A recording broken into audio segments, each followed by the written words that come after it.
Great. Well, how is everybody doing today so far? Great. Great. Good. Great. Well, good. Like I told the other classes, I'm just like my dog. I have ADD, which is attention deficit disruptive disobedient disorder. So if you fall into the classification of ADD or ADHD, you're in good company. I don't care if stand up, swirl around, do whatever to be respectful of your neighbors. Okay. I'm going to try to stay on track with following kind of a linear progression, but if any questions happen, we might divert all those things. So Kelly wanted me to talk today, or at least present information to you, because I sit on the board of directors at Diabetes Support Services, and part of that is functioning as a research analyst to review technologies that are used not only in Western healthcare, but from around the world, and to really separate the wheat from the chaff, so like separate the evidence-based research from all the marketing hype. And introduce you guys to some of the newer tools that we use for health management, especially within the diabetic population. Okay, is all that kind of like good in a nutshell? Yeah. Okay. Good. All right. So one of the breaking things that we're working with right now is hydrogen gas, and using that with our clinical diabetic population. And that has in your medical training or nursing training, has anybody ever talked to you about this? No. Okay. All right, so I want to be very clear in that when I'm talking about hydrogen gas, I'm referring to H2, not H+. H+ is really acidic, don't drink that bad, okay? H2 is two hydrogen atoms with extra electrons, so they can donate electrons. They're actually very, very, very unique in that hydrogen, also in hydrogen gas, also known as dihydrogen or diatomic hydrogen or molecular hydrogen, tomato, potato, whichever one you decide to pick. They're all the same thing. What's very unique about it is that it can pass through, it's small enough to pass through cellular membranes, including the blood-brain barrier. So it can immediately arrest things like hydroxyl radicals, which are the most cytotoxic free radicals of all in the human body. And H2 can immediately bind with that and suppress it. It immediately converts into water. Okay, so. Wait, so what happens to the other hydrogen? I'm sorry. Is that getting too far off track? Well, perhaps, but right now what we know is that the hydrogen gas immediately binds with the hydroxyl, and then you just get water out of it. So, I mean, that's what the science says thus far. And there's no negative effect, or there's no cytotoxicity at all. And that was also, fortunately, based on 30 years of military research where they used it for super deep sea diving, where they had Navy divers breathing a very specialized exotic gas mixture called Hydrolix, which was 49% hydrogen, 50% helium, and 1% oxygen. And they would breathe that down to like 600 to 1,000 feet. Something crazy. Yeah. And what they realized was that there was little to no cytotoxicity from that at all, even at those very high concentrations. So with that said, there was an interesting phenomenon that transpired in the early 1990s in Nordenau, Germany. And there was a slate mine that's in that location in Germany. It was a slate mine during World War II, and it had since been converted into this special resort. And there were a large number of individuals that were suffering from terminal illnesses that went there for their last hurrah. And coincidentally, many of them had spontaneous remissions from their diseases while they were there. And it was enough to where local medical professionals got wind of this and were really curious. And so they went to investigate. And indeed, they did document that a large number of people did encounter spontaneous remissions, and they didn't know how it was happening. Long story short, I'm not sure how it really transpired, but they were able to enroll some Japanese physicists and scientists who were able to travel to Germany to perform quantitative analysis on the area, including the cave and the water. It just so happens that the slate mine itself had been converted into a large wine cellar. It was this large cave, but it had a stream running through it, a natural stream, natural aquifer. And the Japanese scientists discovered that there was a large quantity of hydrogen gas that was being evolved from the cave. And this was coming out of solution that was in the water. So the water was rich in hydrogen gas, which it stays in solution for a period of time. And then it immediately starts going through standard kinetics, and after 24 hours, it's kind of out of the water, and after 48 hours, or at 24 hours, it's at half-life, and then 40 hours, it's out, and it's floating around in the environment. So these people that were going into this wine cellar, or this area of the resort, were not only respirating hydrogen gas, they were also drinking what they called therapeutic water. And that was coined So they, the physicians, encountering this, did a follow-up study on 411 diabetic patients. And what they discovered during this study was that after 6 days of consuming this water, biomarkers started changing measurably. LDL cholesterol was dropped by about 15%, HDL cholesterol was elevated by 7 to 8%. They encountered significant increases in insulin sensitivity. And in some cases, they had complete reversal of metabolic syndrome and diabetes type 2. And that was consuming between 1 and 2 liters per day, which is the equivalent of between 4 and 8 glasses in American terms. Okay, so that's where I came to this from the diabetic side. Now, why I started investigating this is because I started investigating the Japanese healthcare system. We started noticing with our diabetic population in the United States that quality of life wasn't what we thought it should be in their later years. In Western medicine, generally speaking, diabetes is handled to some extent through dietary control, to some extent through physical fitness, but to a large extent synthetic pharmaceutical medications. The problem with this approach in the long term, and I don't want to harp on Western medicine too bad because we're great at what we do, which is emergency management. We're great. I mean, if you get like an arm lopped off, this is the place to be if you want to put it back on, right? But when it comes to long-term care, the numbers don't lie. We're 49th in the world as far as longevity, and I think over the past month, the first day infant mortality rate for all industrialized nations, we were #1. I mean, we have the highest death rate for first day infants of any industrialized nation on the planet. And that was research that just broke over the last month or two. Yeah, so when it comes to long-term health in the United States, these are numbers that we really have to take a look at. Same thing with diabetics, synthetic pharmaceutical medications. They're at much higher risk of developing cardiovascular disease and cancer as a result of chronic inflammation and free radical damage. Right? So as they progress in life, frequently they're on more antibiotics to stave off infections because they have a lack of blood flow to their lower extremities, which then puts them at more risk for diabetic ulceration and then inflammation. So they're on lots of medications. After 30 to 50 years, then their kidneys take all they can handle, then they end up with tubular necrosis, and they end up in hemodialysis. And then life really sucks. And then you have to ask yourself, what's the point, right? So especially once they start encountering amputations. That's a total life change, that's a game changer, right, in a bad way. So my job at DSS, Diabetes Support Services, was to look at all the available evidence, separate the evidence-based research from the marketing hype, and figure out how could we best serve our patients. What else was available that we weren't using? Is this how it has to be done, or is this just the way that Western medicine does it? And technically that's what we encountered, which was this is the way Western medicine does it. Is that really because it's towards optimal health, or are there other underlying issues involved, including both business and politics? Well, the answer is yes. And I'm not going to go into those today. But what I had to look at was, well, what other options are available? And then we started looking at the Japanese system, which was very unique. It's also important to note that the Japanese have the highest life expectancies of any country in the world. They also have one of the lowest infant mortality rates of any nation in the world. They were #1 for years. I think it's only been the past 5 or 6 where they've dropped to #3. But they've also been nuked 3 times. They smoke like steel factories. So even so, they're still doing pretty good, right? You know, pound for pound. What's very unique about their medical system, though, is in the 1950s they implemented something called Ninjin Doku, which roughly translated means human dry dock. And after World War II, they were dealing with a devastated medical system, shortages of pharmaceutical supplies, large loss of life. Those that were still alive, they were still dealing with radiation damage, starvation, malnutrition, a litany of issues. And to make matters worse, policymakers in the United States really muscled in, wanting to psychologically cripple the Japanese culture because they knew that they were very proud and determined people, and if they didn't really crush them, they might come back. That was the philosophy of the time. So the Japanese that were left, especially the policymakers, really did genuinely believe that they might be susceptible to ethnic annihilation.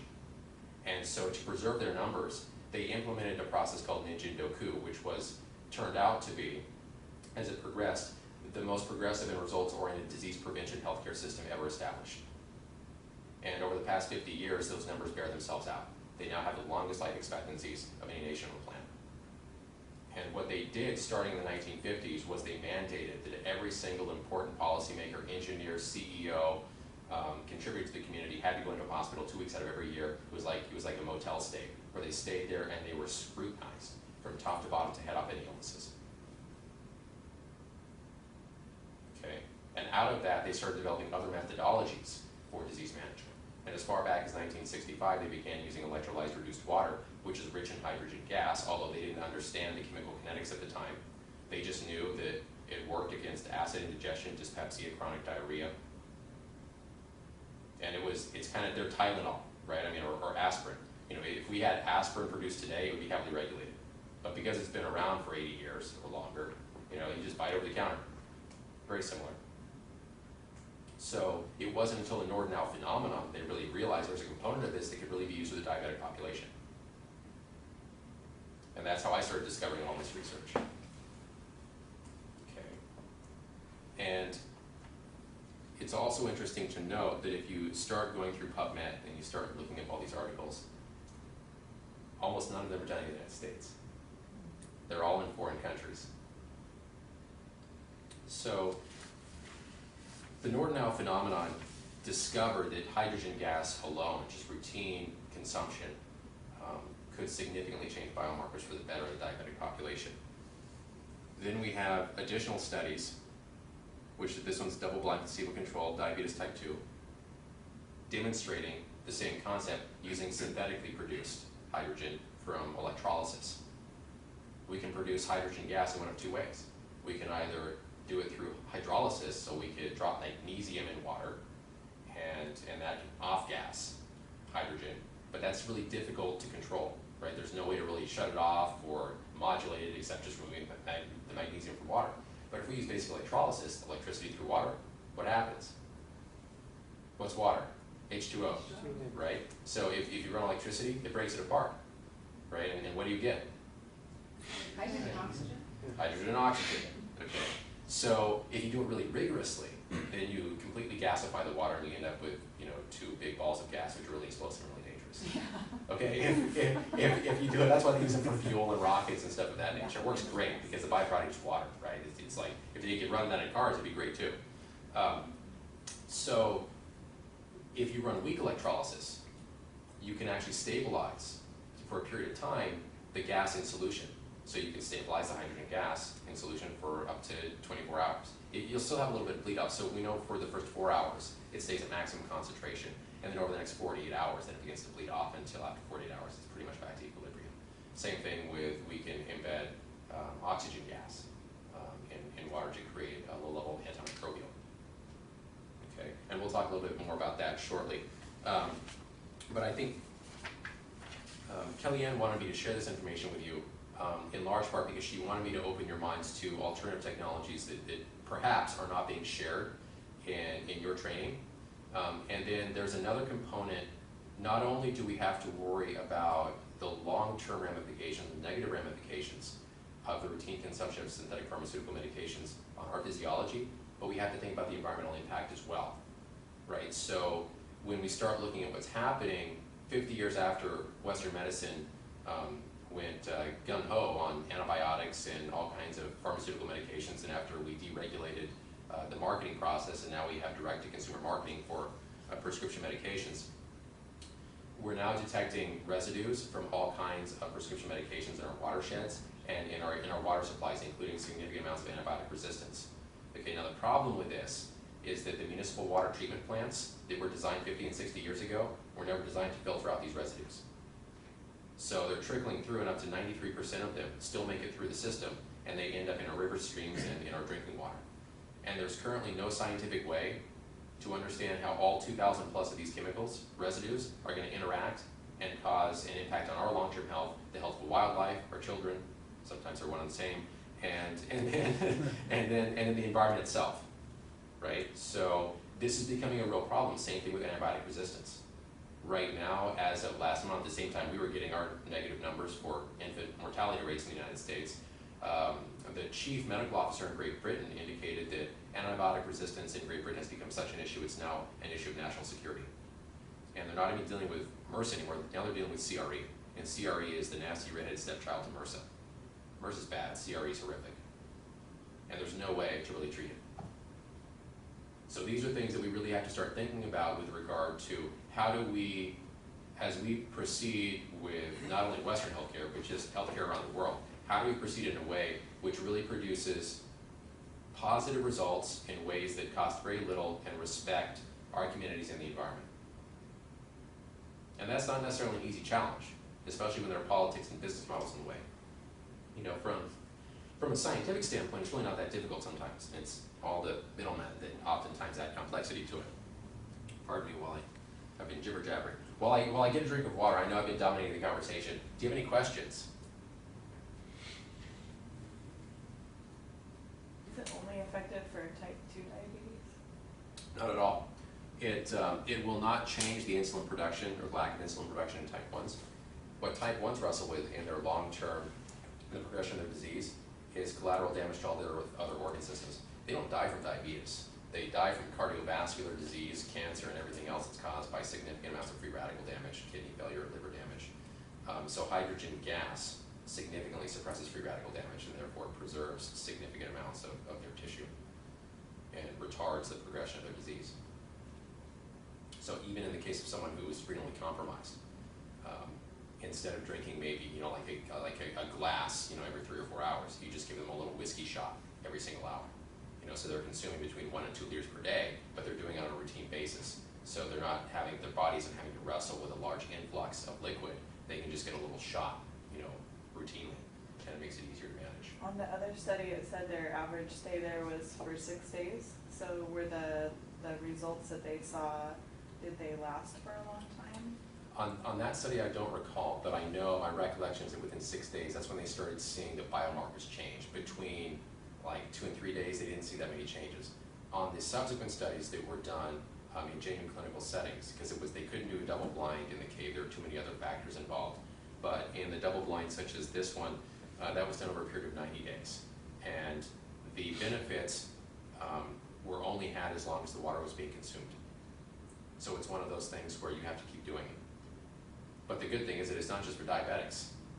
I mean, this across the board, when you look at the epidemics that are occurring in the United States and around the world right now, almost all of them have the underlying condition of chronic inflammation and free radical damage. And if there's a way to arrest that cost effectively and non-toxically, we can significantly arrest the progression of numerous diseases throughout the world. Would you recommend it to a healthy person? So, yeah, sure. Well, with that, I mean, is there any risk of decreasing the inflammation process too much with this? You know, is there? Not based on current evidence. And that's in large part because hydrogen moves to the body very quickly within 15, after consuming water, within 15 to 30 minutes, it's already completely circulated throughout the body. And it's utilized within 3 to 4 hours completely. So you have to keep consuming it. And hydrogen gas is different from other antioxidants such as carotenoids and polyphenols, like from green tea, or carotenoids from carrots, lycopene from tomatoes. Those are big molecules. And you know, what berries? The goji berries. The goji berries. Yeah. Most of those molecules have a lot of electrons that they can donate, but they're big, and they can't fit through cellular membranes. Hydrogen can because it's so small. So it's very short-lived. It doesn't have like hang time like the other molecules do. Because they'll float around in tissue like carotenoids will float around for weeks. You know, and once they bump into a free radical, you know, they can donate an electron, and they've got some extra ones to donate. Hydrogen doesn't, so it's kind of a one-hit wonder. But as long as you keep it coming in, it'll keep doing its job. And so you can respirate it too, but that's significantly more challenging because now you've got hydrogen floating around in the air, and anything above 4% atmospheric concentration, again, is an explosion hazard. So the safest and most effective way of taking it in is simply enriching water with it and drinking it. And again, the safest and most effective way is through a medically certified electrolytic water generator. So, and did Kellyanne give you any of the documents that I sent 2 or 3 months ago? Do you have a case study that you're working on? Like I vaguely recall like a female that was like 50 plus, ovarian cancer, diabetes type 2. Yes. Okay. All right, so I want to kind of stay on track with that and not diverge. So I told you I've got the ADDDD7. I'll just talk for hours about all kinds of stuff. So in staying on track with that case study, she has ovarian cancer, right?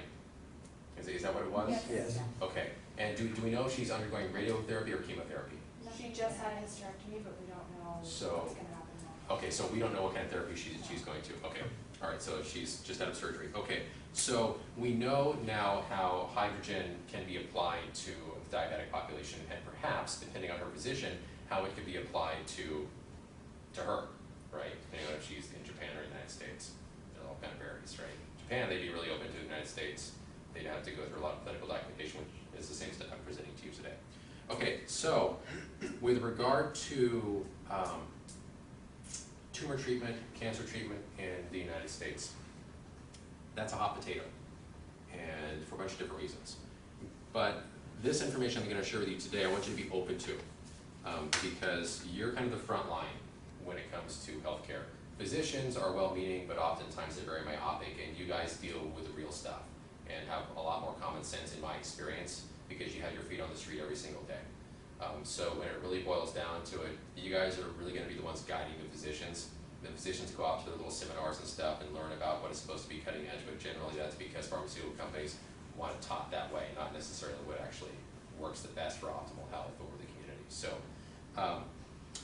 with regard to hydrogen gas, the Air Force Colonel, I think his name was William Paul Fife or Paul William Fife.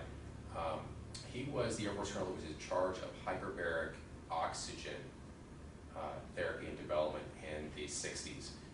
The Air Force started heavily investigating hyperbaric oxygen following the high altitude secret surveillance flights from the U-2, because that was the first time pilots were really flying at super high altitudes, breathing 100% oxygen. They weren't sure what the effects were going to be on the human body. And so they had to learn about things like hyperoxia and lung burns and premature aging and all that stuff. He moved on from that to work with the Navy and Sea Lab, which was an underwater laboratory, where he then studied breathing gases such as hydrogen, which is 49% hydrogen, 50% helium, 1% oxygen. And then he went on to study hyperbaric hydrogen. And that's kind of dangerous stuff, because now you have a highly pressurized environment with hydrogen gas, and that can be very explosive. But there was a hunch in 1967 that because cancer is highly associated with free radical damage, which causes DNA denaturing, that if there was a way to arrest the free radical damage, that we could effectively stall or significantly suppress the development of cancer. So that was a hypothesis in 1967. And then they did an animal study in 1975 using lab rats and intentionally infecting them with squamous cell carcinoma, which is skin cancer. And what they discovered was that when they were exposed to 97.5% hydrogen, I think like 2.5% oxygen in the atmosphere, within 2 weeks, all of those cancerous lesions had completely resolved. Okay, now what's interesting to note is that following that research, continuous research in the United States went black on that topic. No other research was done. Okay, I don't have the answer to that. In looking at all the research, there's no logical way to justify why that was done. There is certainly conspiracy theory, there's politics, there's business, all those play into it, no doubt. But there's no logical reason why it should have been stopped. From that point forward, all additional information or all additional research regarding that topic had to be done outside the United States. And that's where the Japanese started doing their research. And again, the Japanese have a medical system that's geared towards genuine disease prevention, and they do that because they were genuinely concerned about ethnic preservation. That's different from the way the Western medical healthcare system works, which never had to undergo that process. Our medical system was never based on cultural or ethnic preservation.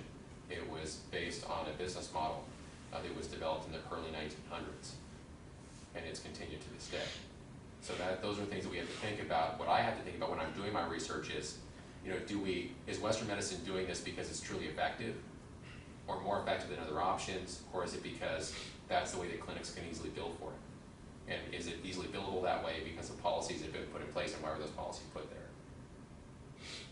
Okay, so in 1975, this was the study that was done by Dr. Fife. You can find this also through, I think it's available on PubMed, it might have been on a different database. What I've realized is that a lot of the oncology research isn't necessarily replicated PubMed replicates almost all research unless it's oncology. It's interesting. I think there's political issues involved in that too. So just food for thought. In 1999, Japanese researchers started figuring out some of the mechanisms of action with regard to hydrogen-rich water on tumor cells. And the hydrogen, which is contained in electrolyzed reduced water, that's why it's called reduced, has an effect on telomeres on tumor DNA. Telomeres are little end caps which allow DNA to replicate, and as long as the telomeres are long, they can continue replicating. They don't know exactly why it does this, but they know that electrolyzed reduced water, which is rich in hydrogen gas, suppresses telomeres on tumor cells, thereby retarding the development of the tumor. Only tumor cells, or? It appears to be selective. Okay. Not in healthy cells, only in tumor cells. They don't understand why. That just, it appears to be selective. Okay? Now also, it's important to recognize that radiation exposure causes hydroxyl radicals, which are the most cytotoxic free radicals in the human body. When a hydroxyl radical experiences or connects with hydrogen gas, what's the byproduct?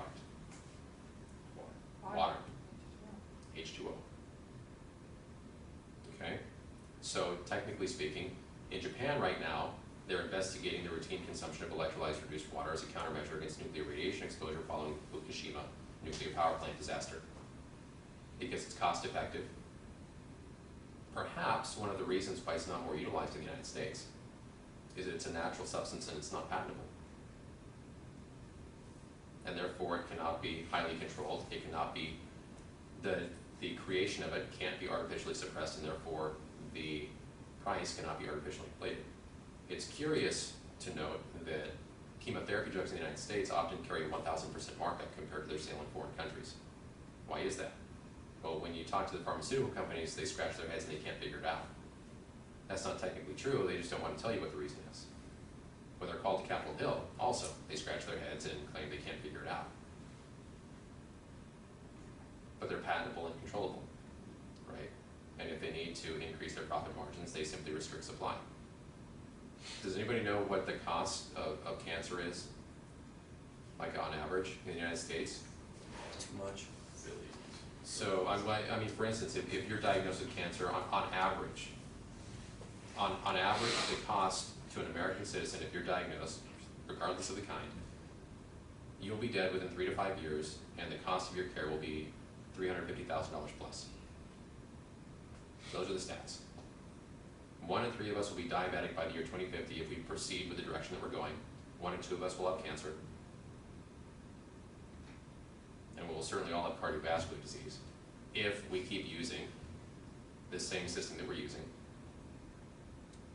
Okay, so it's important for us, especially you guys coming into the field,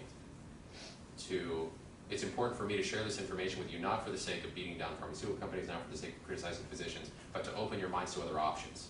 Because when you're out there wrestling in the field, you're only as good as the tools that you know about.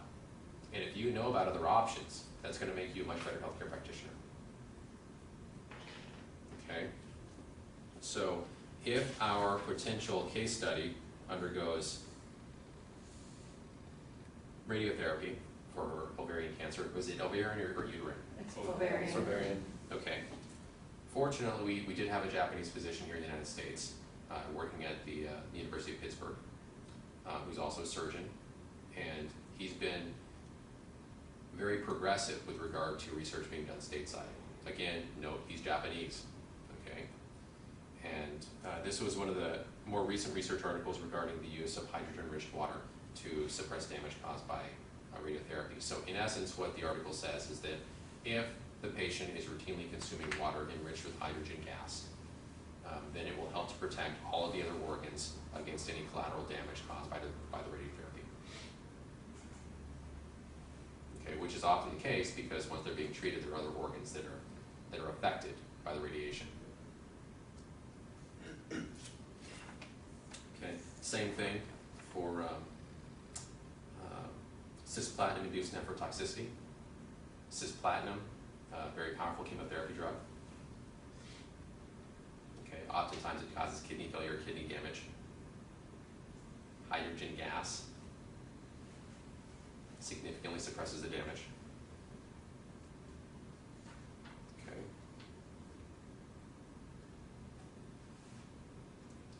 As you'll note, all this research, almost all of it is done in Japan.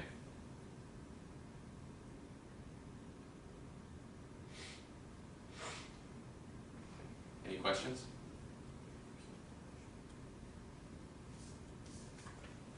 What are the barriers to access to this? We use medically certified electrolytic water generators at the university level. And those are basically, it's an electrolysis machine that's been certified by the medical system in Japan, the Ministry of Health, Labor, and Welfare. And they've been doing that since 1965. We can also use the same technology to produce water that's rich in oxygen gas. And if we use saline solution instead of water, then we can actually produce a very powerful disinfectant. We can actually produce water that is rich, here it is. We can produce an aqueous solution that's rich in about 17 ppm O2 and about 35 ppm free chlorine. That's technically called hypochlorous acid. And that is not to be confused with hydrochloric acid. Okay? Hydrochloric acid will burn your face off. Hypochlorous acid might dry your skin out. Okay? Hypochlorous acid is actually the same natural biocide that's in our white blood cells. Again, not patentable. However, what we do know is that we can produce it from basic salt and electricity. How does your body produce it? Basic salt and electricity. We just do it on a bigger scale. Okay, what's important to note about this is that it's completely biodegradable. Once it goes in the septic system, 12 hours, it's completely inert.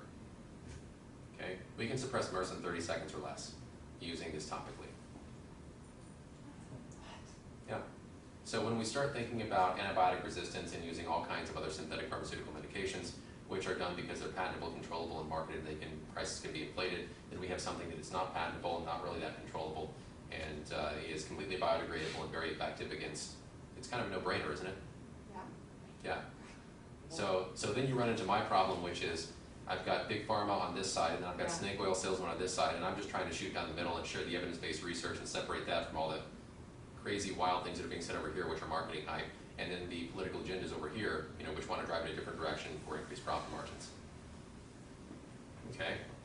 Now, in the case of hypochlorous acid, this is also very important for diabetic patients because they're much more susceptible to lack of blood flow to the lower extremities, development of diabetic ulcers, and then if infection sets in, then potential amputation. So the general course in the United States is antibiotics to suppress bacterial load, and then some type of topical wound treatment to help with closure, if it happens. So we can also use hypochlorous acid topically, in a medical environment. It helps when we have a surgeon on board to be able to direct it, although it is non-toxic. That's done more for politics than it is for efficacy. Okay. This article was written 2012 actually. I think it was 2011, it was published in 2012. It's called electrochemically activated solutions. So that's currently the lingo that we use in the clinical environment for hypochlorous acid or any electrochemically produced solution that we can use as a topical disinfectant or like a solvent. Okay. Now, whoever wrote this is probably really proud. They're like, wow, I'm gonna get my PhD. I'm gonna get a job now. And they thought they were onto something new. No, they weren't onto anything new. This was used in 1915 in World War I. Okay, World War I. They used it on hospital ships.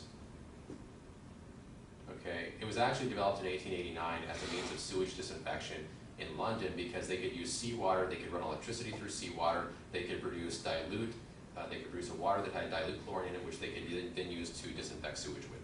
That's how it was initially designed. Then in World War I, it was applied to British and French hospital ships, which were military vessels, because they had mature electrical systems. Most municipalities did not. So even if you wanted to use this technology for sewage disinfection, it still was big, it was bulky, it was the size of this room, and it required a customized electrical system, which nobody really had at the time. But the military, always being ahead of the game, had sophisticated electrical systems on their ships. So they built electrolyzers out of cedar wood, carbon electrodes. And they dumped seawater in there because what's seawater? dirty saline solution is what it is. You already got your sodium chloride in there. So then they electrolyzed that, and now they add an aqueous solution that was rich in oxygen gas and free chlorine, which they then use to clean the decks, wash the laundry, and treat surgical infections, or treat surgical. 2 minutes? 2 minutes. Wow, we got to wrap this up really quickly. Okay. And then the hydrogen-rich water, which is produced in the process, they just chucked overboard because at the time it was worthless. Okay, they didn't discover it actually had benefits until the Japanese began investigating in the 1930s, began investigating plants and animals. And then after World War II, because they had no pharmaceutical medications, their healthcare system was completely destroyed following World War II. They were open to other things, which is the same thing I'm trying to do with you guys, which is open your eyes to other things, and then they're much better off for it because now they have the longest life expectancies in the Asian world. Okay, so with that said, we can use the same technology on diabetic ulceration. We had a 71-year-old case study last summer where we had a 71-year-old diabetic who developed an ulceration on the medial side of his right leg, just above the ankle. It initially started about this big, the end of the little pin. Within 4 days, it was that long, about 1.5 inches wide. Went to the oncologist, and the oncologist basically said, look, 71 years old, you have significant cardiovascular disease, significant neuropathy, you know, I'd like to be able to tell you good things, but here's the reality, you're probably looking at amputation. Now, there's some things that I can't say because we're on video right now, which I said in other classes, so you'll have to ask them what I said. But ultimately, his wife shared with me some things that I also can't share on the video. But she was aware of the research that was happening at the university, and long story short, hypochlorous acid, technically called electrolytic sodium hypochlorite, was placed in the container. He spritzed it every 4 hours. Within 3 days, he had complete scab over. Within 3 weeks, he had 75% wound resolution. Within 6 weeks, it was completely healed with only a scar, with no need for antibiotics whatsoever. Okay, so again, there's another way of reducing the dependency on antibiotics, thereby reducing our risk of being exposed, antibiotic resistance, and then environmental factors involved in that too. Okay. What kind of spectrum does the hypochlorous acid work on as far as antibiotics? Like gram-negative, gram-positive, everything in between? That's a really good question, and I've got documentation that covers that, and I don't have it right on the tip of my tongue, but if you contact me via email, I can get it to you. Okay. What we do know, just what I remember right off the cuff: MRSA, Klebsiella pneumonia, Salmonella, E. coli, Staphylococcus, and over 40 other pathogens that has been tested on, including fungi, bacteria, and viruses. That's what I remember right off the cuff. No. And could this be ingestible as well? Generally not. It's generally topical only. Okay. Yeah, and that's because it's very oxidizing. So the good thing, though, is that even if you did do it, it's not going to have any dire consequences. Like if your child took a shot glass of electrolytic sodium hypochlorite, they might feel like awkward, but they're not going to die. If they took a shot of straight bleach, they would be in the emergency room probably dead.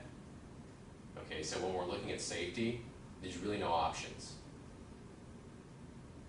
So the way that we can implement this into our clinical practice is by educating our patients.